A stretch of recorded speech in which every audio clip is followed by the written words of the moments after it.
রাতুল ভাই এখানে খুবই একটা ইন্টারেস্টিং সেটআপ দেখছি। হ্যাঁ, এখানে একটা বোতল আছে, একটা নল আছে, লেজার আছে। সো কি করছো তুমি অলরেডি দেখতে পাচ্ছ যে লেজারটা আমি জ্বালিয়ে রেখেছি। এই লেজার থেকে লাইটটা এসে পানির ভেতর দিয়ে এই পাশে একটা পাইপের ভেতর দিয়ে বের হয়ে আসছে, একদম সেন্টার দিয়ে বের হয়ে যাচ্ছে। এবং এটা যে এর ভেতর দিয়ে বের হয়ে আসছে এটা আমি চাইলে দেখাতে পারি যে আমার হাতটা এখানে ধরলে এই দেখো আমার হাতে হচ্ছে লেজারটা দেখা যায়।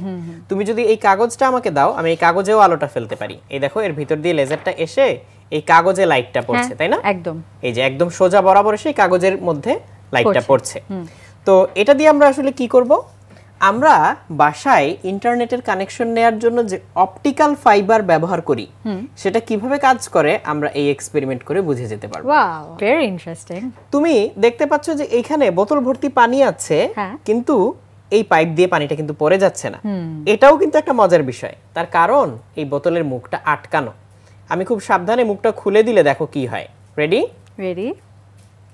এই দেখো পানি পড়তে শুরু করেছে, এবং আমি পুরোটা খুলে দিলে এই দেখো পানি অনেকখানি পড়ে যাচ্ছে না ফাউন্টেনের মতো এবং এইখানে তুমি কি দেখতে পাচ্ছ লাইটটা এই জায়গায় একদম মাঝখান দিয়ে যে যাচ্ছে এটা দেখতে পাচ্ছি। হ্যাঁ, লাইটটা ঠিক এইখান দিয়ে এসে এই বরাবর নিচের দিকে নেমে আসছে।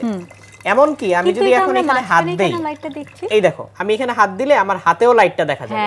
তুমি কি আমার হাতে লাইটটা দেখতে পাচ্ছ? হ্যাঁ, দেখতে পাচ্ছি। এই যে আমার হাতে কিন্তু লাইটটা চলে আসছে। হ্যাঁ, একদম পানির গোড়ার মধ্যে। তাহলে লাইটটা কিভাবে আমার হাতে চলে আসলো? হ্যাঁ, কিভাবে? এই লাইটটা হচ্ছে পানির ভেতর দিয়ে বারে বারে রিফ্লেক্ট বা প্রতিফলন হতে হতে এখানে চলে এসেছে। আমি এই জন্য হাত দিলে আমার হাতে লাইটটা দেখা যায়। এই যে খেয়াল করছো? ও তাহলে এই ঘটনাটাকে বলে হচ্ছে পূর্ণ অভ্যন্তরীণ প্রতিফলন, টোটাল ইন্টারনাল রিফ্লেকশন। আমি এই মুখটা বন্ধ করে দিচ্ছি, তাহলে পানি পড়াও থেমে যাবে। তাহলে প্রথমত যখন এই মুখটা বন্ধ করা ছিল তখন এখানে বাতাস ঢুকতে পারেনি, তাই এদিক দিয়ে পানি বের হয়নি। 2 নাম্বার পয়েন্ট হচ্ছে আমি যখন এটা খুলে দিচ্ছি তখন এর ভিতরে বাতাস ঢুকতে পারছে আর এদিক দিয়ে পানিটা বের হয়ে আসছে। এখানে কি বাতাস ঢোকার জন্য একটা চাপ সৃষ্টি হচ্ছে বলে ওই দিক দিয়ে পানি চাপটা খুলে দিচ্ছে আর কি।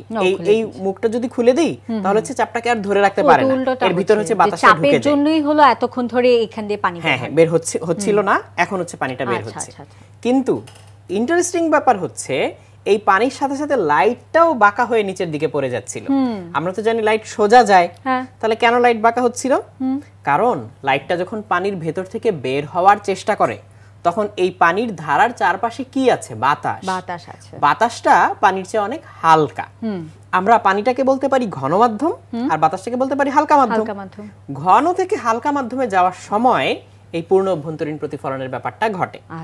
এই লাইটটা পানির বাঁকা ধারাটার ভিতরেই বারে বারে প্রতিফলিত হয়ে হয়ে এরকম সামনে আমার হাত পর্যন্ত চলে আসে। কাজেই এখন চিন্তা করো এই পানির ধারার বদলে এরকম চিকন লম্বা একটা গ্লাস বা কাচের তৈরি একটা ফাইবার বা তন্তু, তার ভিতর দিয়েও লাইটটা এইভাবে ধাক্কা খেতে খেতে যাবে। আর এই লাইটের মাধ্যমে এক জায়গা থেকে আরেক জায়গায় তথ্য আমরা পাঠাতে পারি কিংবা রিসিভ করতে পারি। এইভাবেই কিন্তু অপটিক্যাল ফাইবার কাজ করে।